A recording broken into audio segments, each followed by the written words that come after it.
Michael Carrick is the new head coach at Middlesbrough and he's just taken his seat. Let's hear what he's got to say. I'm joined by Kieran Scott on the end there, our head of football, who will also be available to take questions as well. Last few weeks we've been very busy here, conducted a thorough review and process to identify a new head coach, and Michael gladly accepted our offer to come and join us here at Middlesbrough Football Club. We're hugely excited by his decision and our choice moving forward. Kieran, Steve and myself were highly impressed by Michael's passion, his ambition, his experience, his attention to detail, but above all his humility as well. Michael's been a winner throughout his career and has also worked under a lot of fantastic coaches, and he brings all that experience to us, and we're looking forward to him implementing that here within the football club and hopefully taking us forward. We know we've got some challenges. You don't normally change your coach without challenges, certainly within the league position. We know that Michael's up for that. We know the team around him are up for that, and we'll all be there to support him and press through and see how we go over the coming weeks and months looking forward. So I'll hand over to questions now. Yeah, the words of Neil Bowser, the Chief Executive of Middlesbrough Football Club, on the day that Michael Carrick is announced. Michael, congratulations, your first job in management here at Middlesbrough. How are you feeling today? Yeah, I feel great. Took training this morning to get started. Was great to see the boys. It's great to be out on the grass. It's what I'm here for, and to work with the players, get to know them, for them to get to know me, and help improve them as individuals, as a team, and so yeah, I'm absolutely delighted to be here. It's something that I've been looking to do, and not in a rush. I was patient. I wanted to learn. I wanted to do things the right way and be sure that I was ready and take the responsibility and the role on, and I definitely feel that 100%. I got the support of Neil, Kieran and the club, and really looking forward to moving forward with the players and improving and making us better. Yeah, you've been out of the game for, I think, 10 months now. It feels as though you've waited for the right opportunity to come around. Why is this the right opportunity for you? It just feels right. It feels right. I trust my instincts and my gut. I always have done with the decisions that I make.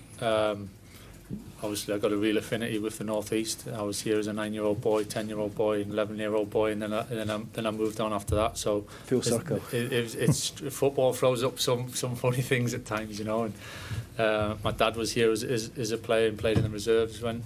It tells me he was half decent, but I didn't see him. But yeah, so there's a real attachment with the football club. My family's still in the North East, and I know what football means to people in this area of the country, and the passion, the enthusiasm, and the life and soul of the football club, and rightly so. So that's another reason.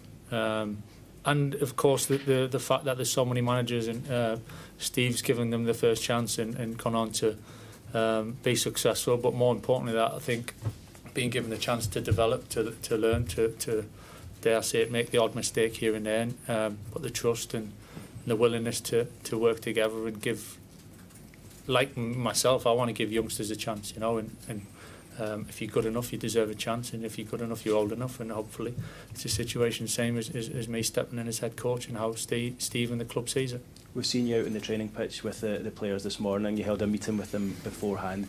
What do you make of the playing squad at your disposal, and do you think there's enough there to get yourself away from the trouble that you're currently in? Yeah, of course. Listen, I can sit here and tell you it's all sorts of different things. The reality is we got to work hard. We got to improve. We want to make the team better as individuals and collectively. I think it is a good squad. I think there's a lot of talent there. I've seen that with my own eyes this morning. And obviously I know I've been watching them over a period of time now to get to know the boys, and that's the challenge. We want to move up the table, we want to be better, we want to improve, we want to play good football, we want to play winning football. So yeah, I'm not here for a fairy tale. I'm here to work, to give my best, use my experience and help the players. It's about the players, Football club is about the players and about the fans, and I'm definitely well aware of that. You've worked under some world-class managers, both as a player and as a coach. I know you could sit here probably for hours and talk about the great things that they have done in their careers. But what are the main things you take from them that you can use moving into your managerial career?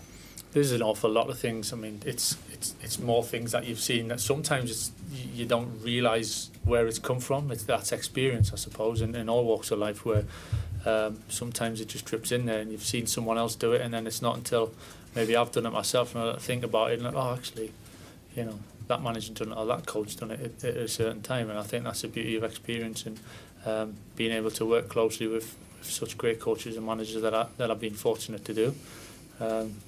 And then trying to be my own person. I think that's one of the things I've seen over the years and learned, that you have to be yourself. You know, you have to trust what you believe in, and use the experiences and little bits here in situations and little bits there in situations. But ultimately, you've got to be your own man and be true to yourself. I think you're the 9th manager in the last 9 years here at Middlesbrough. So I'm sure Neil will testify stability will be required. How do you go about bringing that here?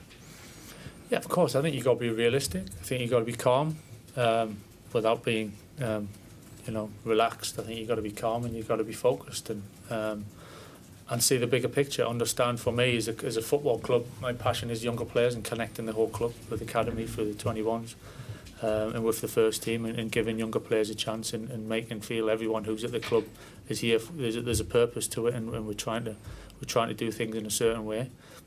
And within the team, of course, results. You know, I said it before. I can sit here and say all sorts of different things, but results on the pitch ultimately is what we're striving to. So I'm well aware of that. So, Michael Carrick there speaking for the first time, Borough fans. That is your new man in charge, the new head coach there. Just to recap a bit of that, if you just missed it. He said he's feeling great, wants to get started. It was good to get started. He wants to help them improve as individuals and as a team. He wanted to wait, he said. He wanted to make sure that he was ready, and he definitely feels that 100%. I like this line. He said his dad, obviously, has got a good history with this club. Of course, he was there as a 9-year-old, Michael Carrick, but his dad also played for the reserves, and he said he tells him he was a half-decent player. He said his family is still in the northeast, so he knows how important football is. He said he's not here for a fairy tale. He knows what the job is. So interesting thoughts there from Michael Carrick as he gets going as the new head coach at Middlesbrough.